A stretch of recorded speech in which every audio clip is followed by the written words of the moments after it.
Another quick video here before we leave for the day. It's Thursday, taking Friday and Saturday off. Obviously 4th of July holiday. I would encourage as many of you to do that as possible if you're able to. I just want to go through and show you guys some chain stuff. I get tons and tons of questions from people that are very confused. So I want to go through and highlight some of the things that I normally deal with customers on a daily basis. So first thing I'm going to start out with, I will show this again. If you got a screenshot, take a screenshot of this. If you want to go back and look through the video, I'll post a video of this later on. This is your cheat sheet for chains for steel. So take a look at that. Now, a lot of you have probably never seen this before. Chains are really easy to identify if you know what to look for. So steel has all their chains numbered. Again, right here is what you guys are going to need to look at. That's your cheat sheet. Take a picture of it, don't lose it.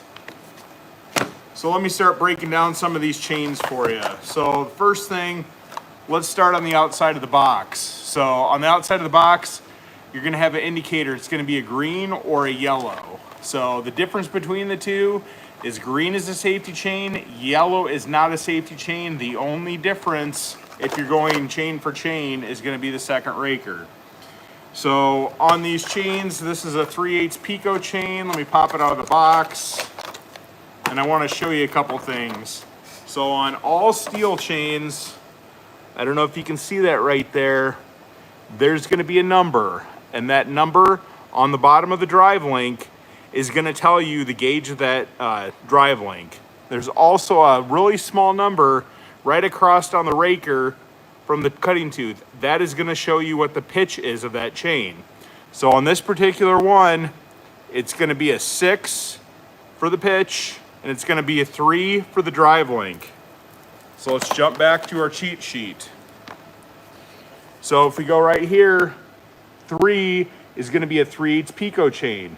And if we go over here, we're going to have 3, let's see. So 6 was the top number, 3/8 Pico right there at the bottom. And then 3 over here is 050 gauge. So if you're looking at the numbers, you guys can tell what chain you have. The other thing you can have is one of these little cheat sheets here. So these plastic things come in real handy. Steel's got them, Oregon's got them. All you're gonna do is take the drive links and stick it in the holes until it fits. So it's not gonna fit in the 043, but that one fits in the 050 perfect. So look at that. Obviously, if it's in the 063, it's got a bunch of play. It's not gonna work there either. And then, of course, Husqvarna has their wonky 058 chain, which I do not sell unless somebody comes in with something that needs it.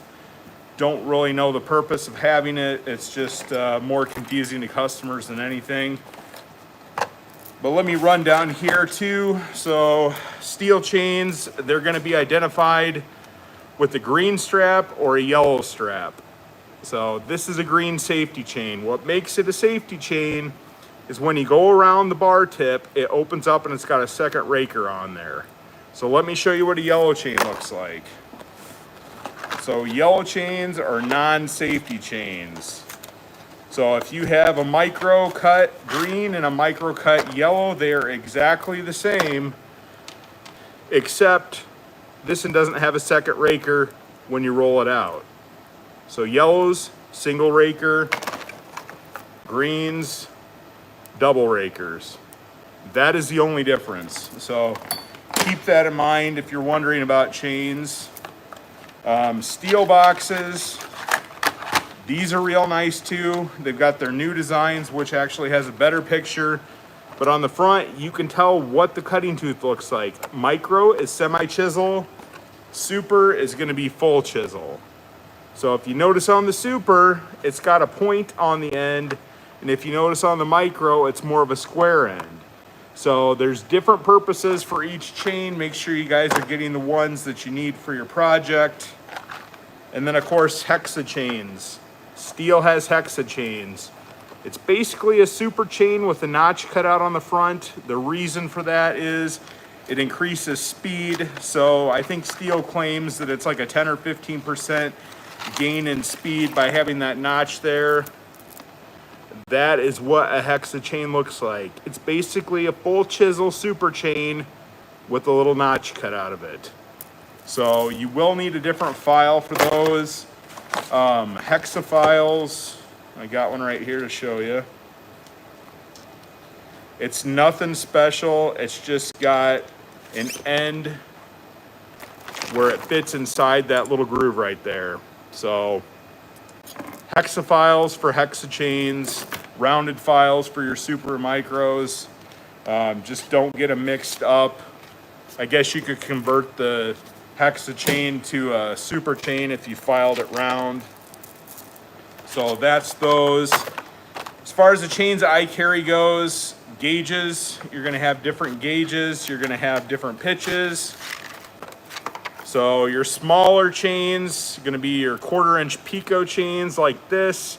These are gonna be commonly found on your battery powered products as well as your top handle saws. Some of them you can use them, and also on your pole saws. So 1/4-inch, and then also on the bottom, it's gonna be a smaller drive length tooth. So that's gonna be a 043 gauge.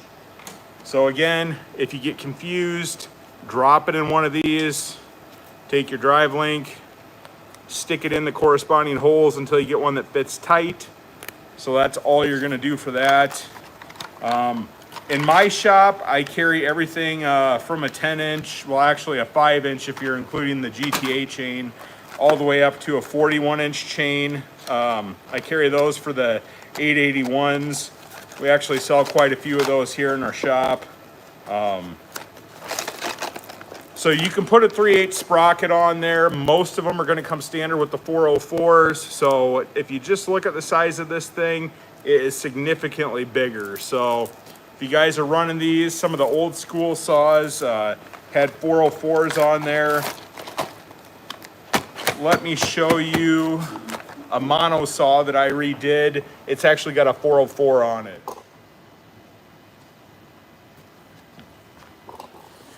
So back in the day when men were men, we had the mono saws. So this one actually has a 4014 on it. It is really beefy, massive, 20-inch bar. Notice there is no clutch cover there, no brake, no safety equipment, and even your oiler, it's not an automatic oiler. You got to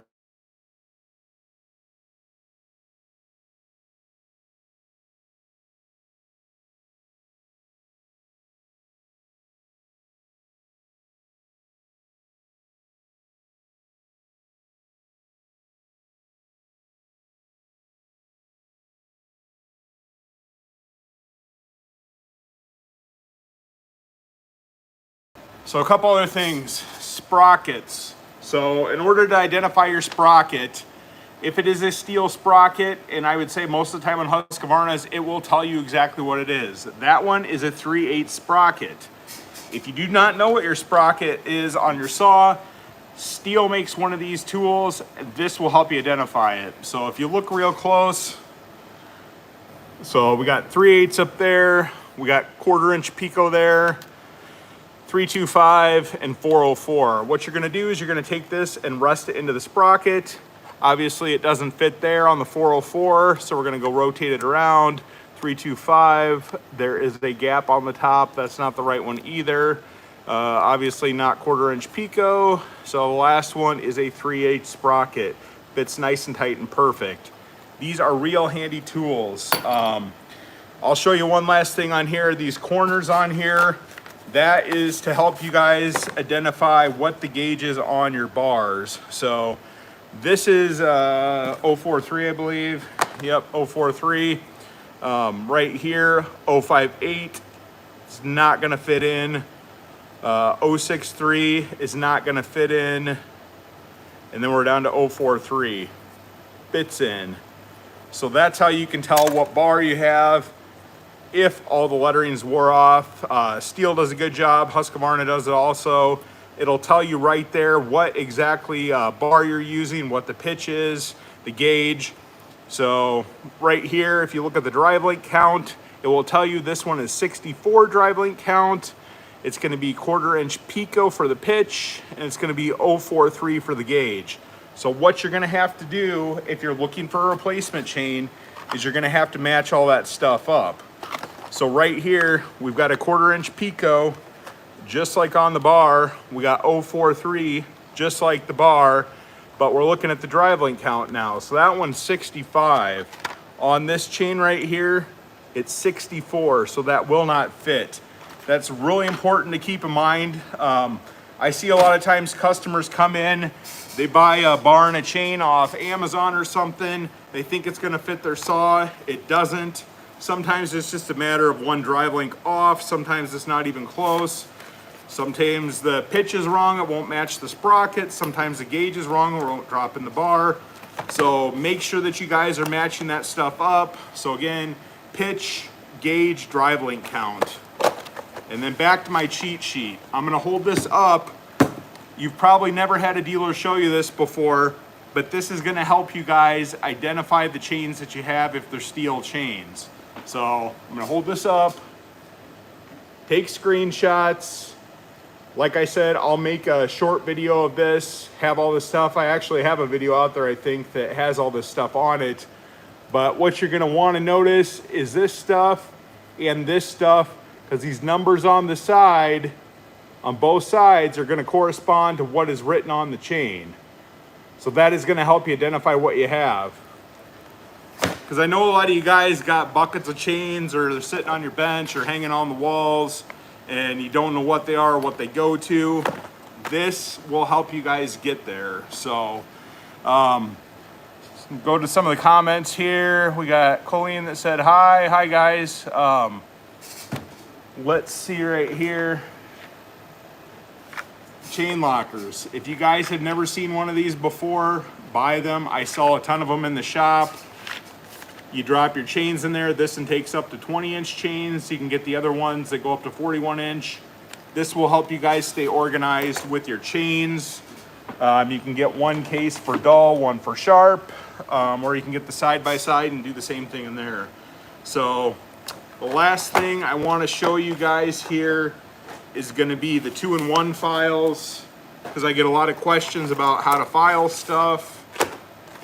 2-in-1 files, I think they're pretty slick and they're nice, because a lot of amateurs don't understand what they need to do as far as sharpening goes, and this sort of takes the guesswork out of it. The biggest thing is when you're sharpening your cutting tooth, you're going to want to take down your raker correspondingly. So you do not want to leave your rakers up if you keep taking back your cutting tooth, because that is how the depth of the chip is set. So if you have a short cutting tooth, high rakers, you're not really going to be cutting a chip. You might even have a sharp chain, it might not cut it all. Now if you go the other direction, you have a sharp cutting tooth, you drop your rakers way down, it's going to pull you right into the wood. So it's going to jerk pretty hard. So it's really important to set that depth right on those rakers. And what the 2-in-1 does is sets everything accordingly. So if you notice in the center, you got a flat file. That flat file is for your rakers. The corresponding file is on the side. Those are going to be for your cutting teeth. And then on the outside, these are guides. So all we're going to do right here, let me get a little closer, drop this down, is go ahead and set this on top. So if you see right here, you're gonna have the cutting tooth right there. You're gonna drop that file into the cutting tooth. The flat file is gonna sit on top of the rakers. Your guides are gonna sit on the next teeth over, and then you're gonna do a push motion, lift, push, lift. So I got a little arrow right there. It's telling you to push forward. Another arrow up top, push forward. So that's what you're gonna do. Biggest thing on chain sharpening, guys, is maintaining your angle. So most of your chains are gonna be 30 degrees. So when I say most of your chains, that's gonna be your supers, your micros, full comp, semi-comp, that's gonna be 30 degrees on most every chain. Hexa chains, if you look at the front of the box, these are actually gonna be 25 degrees. So right there, 25 degrees, gonna be a little bit different. Ripping chains, if you guys are doing any milling, you know that those are going to be 10-degree chains. So just make sure that you're doing that accordingly. Sometimes when guys come into the shop and they're having problems with the chain cutting or pulling to one side and they've done their own filing, it's usually because they filed at the wrong angle. One side might be at a 20-degree or a 40-degree and the other one's 30, so it's not true on both sides. So depending on which way they filed wrong, it's going to pull one way or the other. So always check that. Also, if it's pulling one way or another, check your bar to make sure that it's not bent. Can easily be a bar issue as well. So I'm going to throw that chain identification up one more time. If you guys did not catch this, I would highly recommend you guys taking a screenshot of this. I use this all the time. Sometimes it's hard to remember this stuff. Make sure you take a picture of this and this, get everything in there. That is going to help you guys out with your chains. I don't know if some of the other companies have these keys on there or not, but Steel does a great job of numbering their stuff to make it real easy for your guys so you can identify your chains. Yeah, so other than that, that's all I got for you guys right now. I'll be back in on Monday, taking tomorrow off and Saturday off for the holidays, so you guys have a good 4th of July weekend. Appreciate you guys watching the videos, and make sure you guys keep tuning into my channel. Subscribe down below if you guys haven't already. Have a great holiday weekend.